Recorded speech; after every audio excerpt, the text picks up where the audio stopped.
Assalamu alaikum. In the previous video, we have read about the component phospholipid of the cell membrane. In this video, we will read about the proteins in the cell membrane. हमने पढ़ा था कि हमारे पास cell membrane में 47% phospholipids होते हैं, 50% proteins होती हैं और 3% कार्ब्स होते हैं. तो आज हम उन 50% प्रोटीन्स का पढ़ेंगे जो कि सेल मेम्ब्रेन का हिस्सा बना रही हैं. तो सबसे पहले बेसिकली हम लोगों ने प्रोटीन्स को डिवाइड कर देना दो ग्रुप्स में. हमें पता है कि जो प्रोटीन्स हैं वो इस तरह से होती हैं कि कुछ प्रोटीन्स होती हैं वो हमारे पास जो लिपिड की बाई लेयर है उसके अंदर से पूरी धसी हुई होती हैं, उसके थ्रू आउट उसके पास कर रही होती हैं. और कुछ प्रोटीन्स होती हैं जो सिर्फ पेरिफ्रीज पे प्रेजेंट होती हैं. तो वो प्रोटीन्स जो throughout the cell membrane pass कर रही होती हैं उनको हम क्या कह देते हैं? Integral proteins. एंड वो प्रोटीन्स जो सिर्फ हमारे पास पेरिफ्रीज पे प्रेजेंट होती हैं उनको हम क्या कह देते हैं? Peripheral proteins. अब जो हमारे पास इंटीग्रल प्रोटीन्स हैं और पेरिफेरल प्रोटीन्स, इनकी क्या करैक्टरिस्टिक्स हैं, क्या डिफरेंसेस हैं, ये हम इसी वीडियो में आगे जाके पढ़ेंगे. इससे पहले हम आगे जाएं, मैं आपको एक एग्जांपल देना चाहूँगी. लेट्स सपोज़ कि ये एक स्विमिंग पूल है. ठीक है, ये एक स्विमिंग पूल है और स्विमिंग पूल में हमारे पास एक वो रिंग है, वो बॉल नहीं होती स्विमिंग वाली, ये लेट्स सपोज इसके ऊपर एक शख्स है. ठीक है, या फिर वो इसके ऊपर स्विमिंग कर रहा है. ठीक है, लेट्स सपोज ये हमारे पास क्या थी? स्विमिंग बॉल थी. यहाँ पे एक शख्स क्या कर रहा है? इसके ऊपर क्या कर रहा है? स्विमिंग कर रहा है. ये क्या है? स्विमिंग पूल है.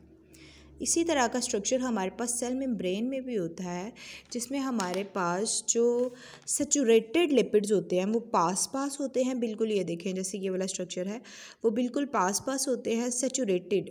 ठीक है, सैचुरेटेड जो हमारे पास फैटी एसिड्स होते हैं उनके, और इनके ऊपर से हमारे पास एक प्रोटीन इनके ऊपर होती है.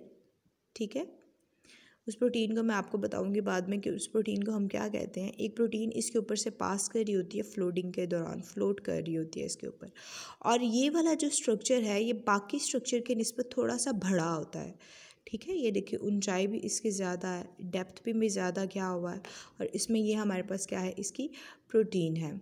तो इस तरह का स्ट्रक्चर जहाँ पे हमारे पास सैचुरेटेड फैटी एसिड ज़्यादा हों और उनके ऊपर एक प्रोटीन भी फ्लोट कर रही हो, उसको हम क्या कह देते हैं? ये हैं हमारे पास लिपिड राफ्ट्स. अब ये प्रोटीन क्या हैं? ये प्रोटीन है हमारे पास ऐसी प्रोटीन्स हैं जो कि किसी भी किस्म का सिग्नल आएगा तो इन्होंने उस सिग्नल को क्या करना है? कैच करना है.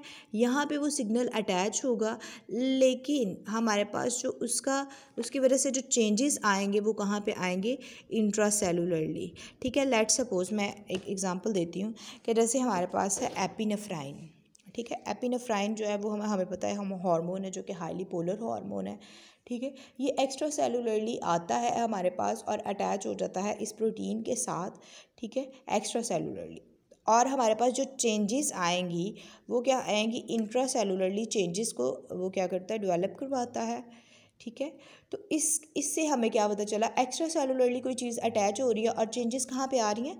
इंट्रासेलुलरली. तो ऐसी प्रोटीन्स को हम लोग क्या कह देते हैं? रिसेप्टर्स. और इन प्रोटीन्स के साथ अंदर भी एक प्रोटीन लगी होती है जो कि रिसेप्टर के साथ एसोसिएट कर रही होती है, उनको हम क्या कह देते हैं? Receptor associated proteins. तो ये जो पूरा कॉम्प्लेक्स है जिसमें हमारे पास ये स्पेसिफिक अरेंजमेंट ऑफ लिपिड्स है और फ्लोटिंग रिसेप्टर प्रोटीन है और साथ में एक रिसेप्टर एसोसिएटेड प्रोटीन है, इस पूरे कॉम्प्लेक्स को हम लोग कहते हैं लिपिड राफ्ट. आगे हम जाके पढ़ेंगे कि इसके क्या फंक्शंस हैं, ये क्यों होता है लिपिड राफ्ट. लेकिन अभी के लिए मैं आपको बता दूं कि आप इस चीज़ को नोटिस करें, हाईली पोलर को. अब हमने पढ़ा था कि रिसेप्टर्स है ये, तो we should know what are the receptors actually. Receptor हमारे पास मैक्रो मॉलिक्यूल्स होते हैं जो कि किसी भी स्पेसिफिक प्रोटीन के साथ बाइंड करते हैं. ठीक है, और फिर क्या करवाते हैं? हमारे पास बायोलॉजिकल सिस्टम में चेंज लेके आते हैं. और उनके फंक्शन डेवलप कराते हैं। मैंने आपको पहले भी बताया था कि जैसे हम लोगों ने यहाँ पे एपिनेफ्रीन को अटैच करवाया, एपिनेफ्रीन अटैच कहाँ पे हुई, एक्स्ट्रा सेलुलरली, और आगे उसने चेंजेस कहाँ पर कॉज करवाए, इंट्रा सेलुलरली। उसने बायोलॉजिकल चेंजेस कॉज करवा दिए, मतलब सेल की जो नॉर्मल हमारे पास उसकी फंक्शनिंग थी उससे थोड़ा हट के वो काम करेगा, तो उसको हम क्या कहेंगे, बायोलॉजिकल चेंजेस उसने डेवलप करा दी। तो ऐसी हम प्रोटीन्स, ऐसे मैक्रोमोलिक्यूल्स को हम क्या कह देते हैं, रिसेप्टर कह देते हैं। अच्छा, इनके जो सिग्नल्स होते हैं जो अटैच हो सकते हैं, ठीक है, यहाँ पे मैंने जैसे ये अटैच करवाया, मैंने जैसे एपिनेफ्रिन की एग्जांपल दी है, तो ये डिफरेंट सिग्नल्स हो सकते हैं, न्यूरोट्रांसमीटर्स हो सकते हैं, हार्मोन्स हो सकते हैं, या किसी किस्म की भी ड्रग्स होती हैं। तो अब इसका ये हम एक स्टेटमेंट डेवलप कर सकते हैं इसके फंक्शन के related, that extra cellular stimulus can give intra cellular response due to the presence of the receptors in the cell membrane. अच्छा, ऐसी चीज़ें जो सेल के अंदर एंटर भी नहीं हो रही, वो सेल के अंदर चेंजेस कॉज कर रही हैं। ये देखिए कैसा नेचर ने निज़ाम रखा हुआ है कि जो चीज़ें सेल के अंदर एंटर भी नहीं हो रही वो भी सेल के अंदर चेंजिंग कॉज कर सकती हैं। तो वो वाली प्रोटीन्स कौन सी हैं जिनके ज़रिए से ये हमारे पास काम होता है, तो उनको हम क्या कह देते हैं, रिसेप्टर प्रोटीन्स। अब हमारे पास कुछ सब्सटेंसेस होती हैं जो लिपिड सॉल्युबल होती हैं, वो तो हमारे पास इजीली पास आउट कर जाती हैं सेल मेम्ब्रेन से, क्योंकि हमारे पास सेल मेम्ब्रेन की जो किन चीज़ों को परमिएबिलिटी प्रोवाइड करती है, जो लिपिड सॉल्युबल होते हैं। ऑफ कोर्स जो सब्सटेंसेस हमारे पास लिपिड सॉल्युबल हैं वो इजीली क्या करेंगे, सेल मेम्ब्रेन के अंदर से, ठीक है, वो क्या कर जाएंगे, पास कर जाएंगे। लेकिन ऐसी सब्सटेंसेस जो लिपिड सॉल्युबल नहीं हैं, तो उनके लिए हमारे पास क्या होता है कि सेल मेम्ब्रेन के ऊपर हमारे पास क्या होते हैं, उनके लिए स्पेसिफिक रिसेप्टर्स प्रेजेंट होते हैं, ठीक है। और वो रिसेप्टर्स क्या हैं, वो रिसेप्टर्स बेसिकली क्या हैं, प्रोटीन्स हैं। अभी जो मैंने एक चीज़ बताई कि lipid soluble substances easily pass नहीं कर सकती, या जो लार्ज सब्सटेंसेस हैं वो इजीली पास नहीं कर सकती, इस वजह से उनके ऊपर हमारे पास सेल मेम्ब्रेन के ऊपर हमारे पास क्या होते हैं, रिसेप्टर्स होते हैं उन सब्सटेंसेस के लिए। इसको हम एक एग्जांपल से समझ लेते हैं। लेट्स सपोज हमारे पास क्या है, इंसुलिन है, और दूसरी तरफ क्या है, थायरॉक्सिन है। ये दोनों क्या हैं, हार्मोन्स हैं। अब इंसुलिन जो है ये हमारे पास, हमें पता है, बिग भी है और पोलर भी है, ठीक है। लेकिन जो थायरॉक्सिन है, ये हमारे पास थायरॉक्सिन क्या है, स्मॉल है और नॉन पोलर है। तो व्हाट डू यू से, थायरॉक्सिन को हमारे पास गुजरने में प्रॉब्लम होगी या इंसुलिन को गुजरने में प्रॉब्लम होगी?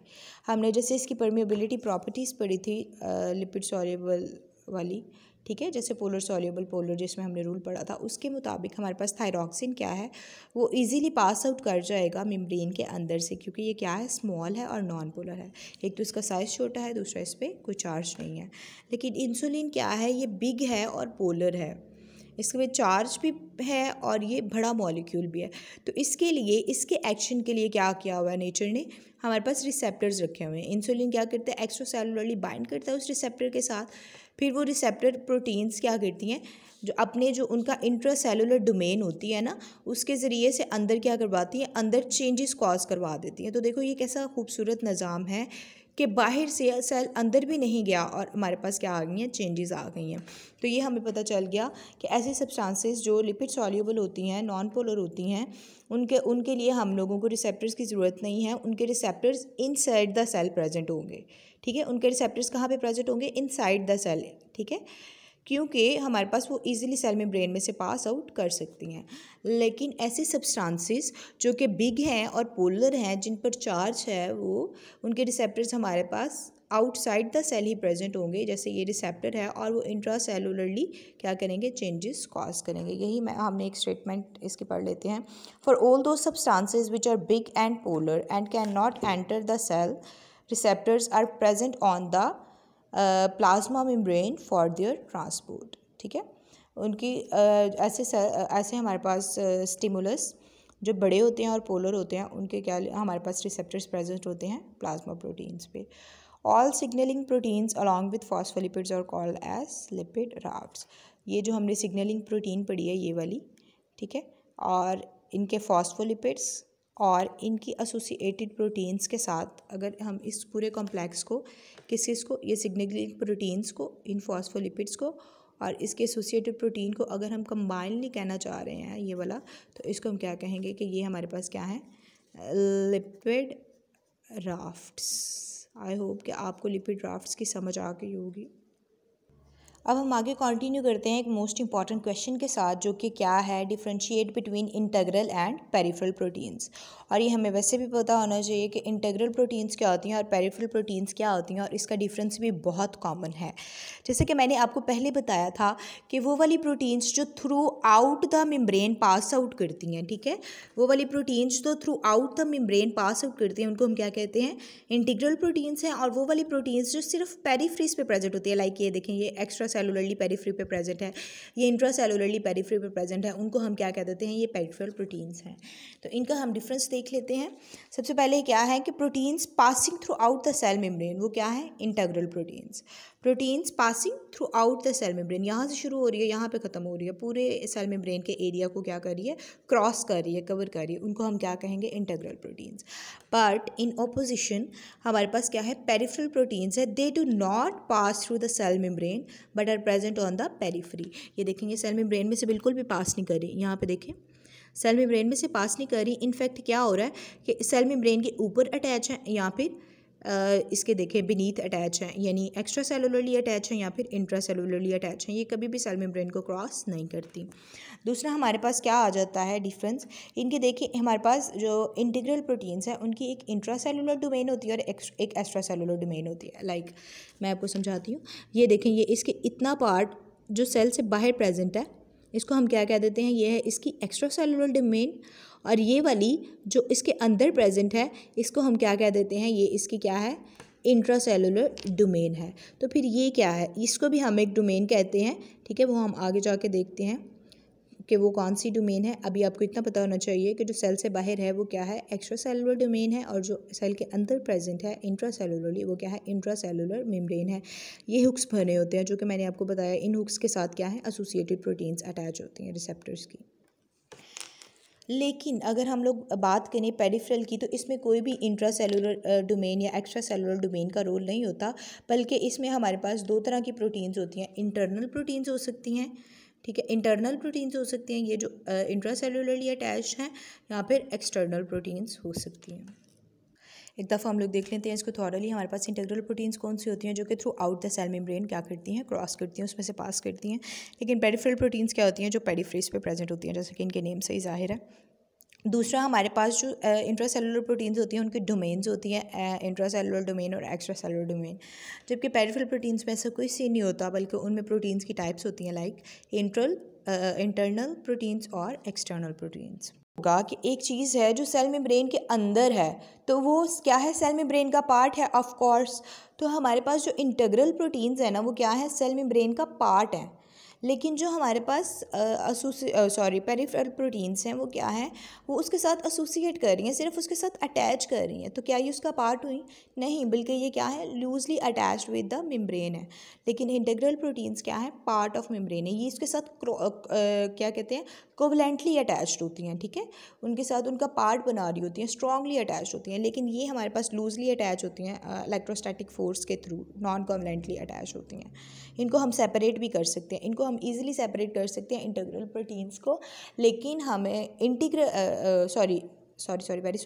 पेरिफेरल प्रोटीन्स को हम इजीली सेपरेट कर सकते हैं सेल मेम्ब्रेन से, लेकिन इंटीग्रल प्रोटीन्स को नहीं कर सकते, क्योंकि उसके लिए हमें पूरी disruption of the cell membrane करनी पड़ेगी। तो ये मैंने एक रेशियो लिखी हुई है जो कि हमारे पास मॉडल के मुताबिक है कि प्रोटीन्स हमारे मॉडल का 50% बनाते हैं, लिपिड्स बनाते हैं 47% और कार्ब्स बनाते हैं 3%।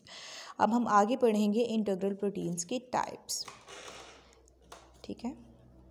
Okay, before going to the types of the integral proteins, हम इनके फंक्शंस को मैं बताती चलूँगी आपको साथ साथ। पहले हम एक बहुत ही मेजर कन्फ्यूजन को दूर कर लेते हैं, जो कि हम लोग शुरू से इस कन्फ्यूजन में ट्रैप्ड हुए हैं। सबसे पहले क्या है कि हमारे पास इंटीग्रल जो प्रोटीन्स हैं, ये आगे से मैं इनको टाइप्स बताऊँगी आपको। चैनल हैं, ठीक है, चैनल हैं, कैरियर प्रोटीन्स है,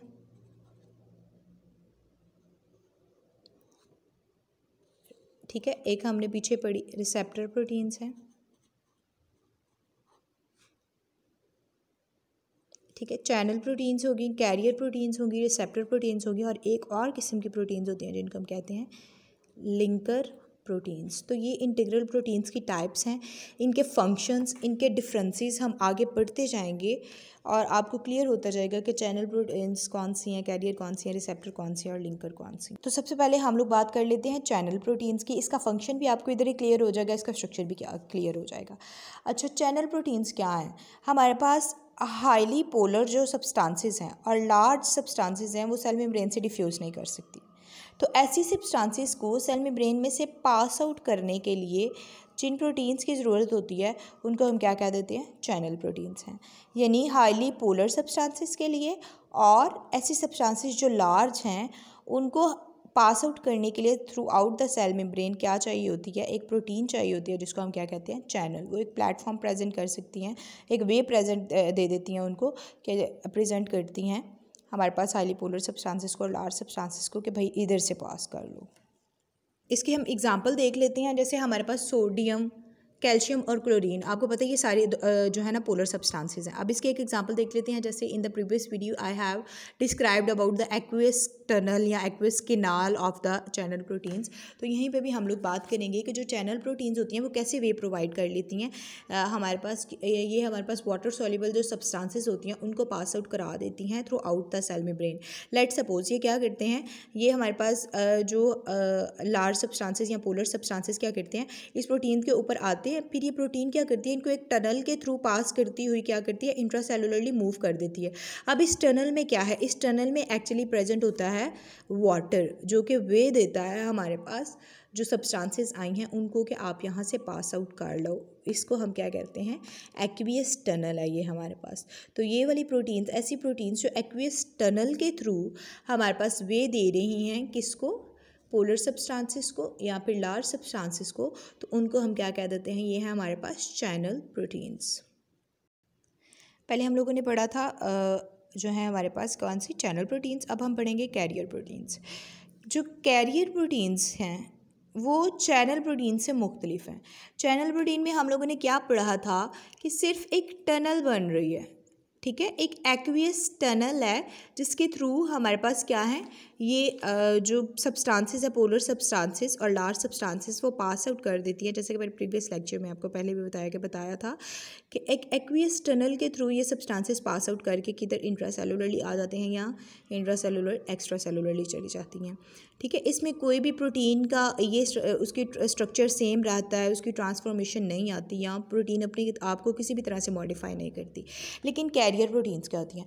कैरियर प्रोटीन्स क्या होती हैं? ये क्या करती हैं? स्टिमुले के लेती हैं, ये सब्सटेंस को लेती हैं और क्या करती हैं? अपनी ट्रांसफॉर्मेशन कर लेती हैं। लेट सपोज ये एक बर्ड है, इसने अपने मुंह के अंदर कुछ भी डाला, ठीक है। अब इसने उसको स्टोर करना है, ये क्या करेगा? गर्दन नीचे करेगा और उसको अंदर डाल देगा। सेम एज इट इज़ हमारे पास फंक्शन है किसका? कैरियर प्रोटीन्स का। कैरियर प्रोटीन्स क्या करती हैं? ये हमारे पास सब्सटेंस को अपने साथ अटैच करवाती हैं और बाद में खुद मॉडिफाई होकर, ठीक है, ये मॉडिफाई होकर ट्रांसफॉर्मेशन करके क्या करवाती हैं? उसको इंट्रासेलुलरली या एक्स्ट्रासेलुलरली मूव करवाती हैं। तो ये प्रोसेस जिसमें वो रिसेप्टर के साथ अटैच हुई और बाद में उन्होंने अपने स्ट्रक्चर को ही चेंज कर लिया, इस प्रोसेस को हम क्या कहते हैं? Transformation. These carry substances and changes its own shape, ठीक है, अपनी ही शेप को चेंज कर देती हैं and then release it into the cell. It का क्या मतलब है कि वो वाली सब्सटेंस जो इन्होंने अपने साथ ली है उसको बाद में रिलीज़ करवा देती हैं। मतलब ये क्या कर रही हैं? अपनी नेचर में ही चेंज डेवलप कर लेती हैं, अपने आप को मॉडिफाई कर लेती हैं। यहाँ से चीज़ पकड़ी, यहाँ पे ले आए, ठीक है, जैसे क्रेन करती है, चीज़ पकड़ी आग के पास फेंक दी, ठीक है, ट्रांसफॉर्मेशन कर लेते हैं अपने स्ट्रक्चर में। लेकिन चैनल प्रोटीन्स में ऐसा कुछ नहीं होता।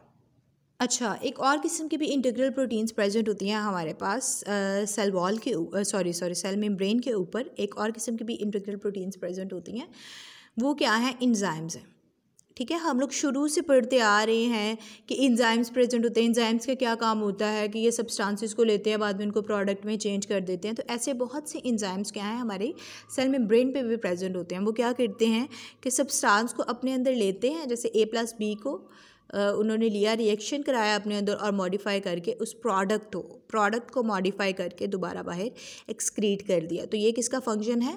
एंजाइम्स का। ये भी हमारे पास इंटीग्रल प्रोटीन्स में आते हैं। ऐसे एंजाइम्स जो सेल मेम्ब्रेन के ऊपर प्रेजेंट होते हैं उनको हम क्या कह देते हैं कि ये सेल मेम्ब्रेन की इंटीग्रल प्रोटीन्स हैं, ठीक है। ये आप इसकी देख लें स्ट्रक्चर, ये देखें इसके अंदर थ्रू आउट प्रेजेंट है। सेल मेम्ब्रेन का ये हिस्सा है, A+B is converted into C+D। ये किसका काम होता है? एंजाइम का। ये क्या करता है? प्रोडक्ट को ही मॉडिफाई कर देता है। जो हमारे पास सब्सटेंस आई थी, ठीक है, उसको ही मॉडिफाई करके किसमें चेंज कर देता है? एक प्रोडक्ट बना देता है। अब हम बात कर देते हैं लिंकर प्रोटीन्स की। लेट्स सपोज ये एक आदमी है, इस आदमी को हमने क्या किया हुआ है कि इसने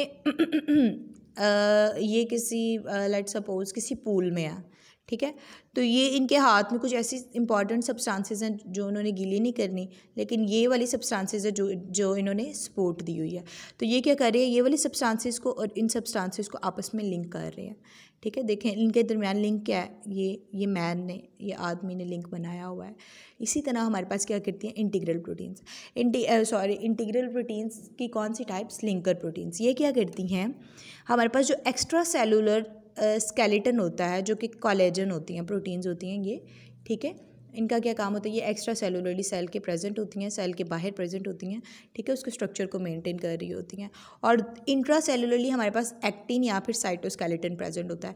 तो ये क्या करवाती हैं? कोलेजन जो हैं, ये हमारे पास जो लिंकर प्रोटीन्स हैं, ये कोलेजन को और साइटोस्केलेटन को अपने साथ बाइंड करके रखती हैं, ताकि ये दोनों स्ट्रक्चर्स के दरमियान एक लिंक डेवलप रहे और इस तरह से एक स्ट्रक्चरल स्टेबिलिटी मिलती रहे। किसको?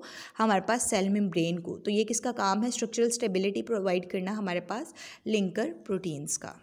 लिंकर प्रोटीन्स के लिए हम लोग कह सकते हैं molecules of the proteins which are transmembrane. Transmembrane क्या है? कि मेम्ब्रेन के अंदर से, ये देखिए मेम्ब्रेन के थ्रू आउट द मेम्ब्रेन क्या कर रहे हैं? पास आउट कर रही हैं ये ट्रांसमेम्ब्रेन स्ट्रक्चर्स, ठीक है। इनको हम क्या कह देते हैं? ट्रांसमेम्ब्रेन स्ट्रक्चर्स जो throughout the membrane pass कर रहे हैं। Transmembrane binds to the internal skeleton and extra cellular component are called as linker proteins. They help to maintain structural stability. जाहिर है वो स्ट्रक्चर को मेंटेन करने की हेल्प कर रही हैं, तो ये क्या करेंगे? स्ट्रक्चर स्टेबिलिटी को मेंटेन करेंगे। अब हम लोगों ने बात की थी रिसेप्टर प्रोटीन्स की, जो कि हम लोग पहले बड़ी डिटेल में बात कर रहे हैं कि क्या होता है कि रिसेप्टर प्रोटीन्स में एक एक्स्ट्रा सेलुलर डोमेन होती है, जिसके साथ हम आके हमारे पास स्टिमुलस अटैच होता है और फिर वो क्या करवाती है? इंट्रा सेलुलरली चेंजेस कॉज करवा देती है।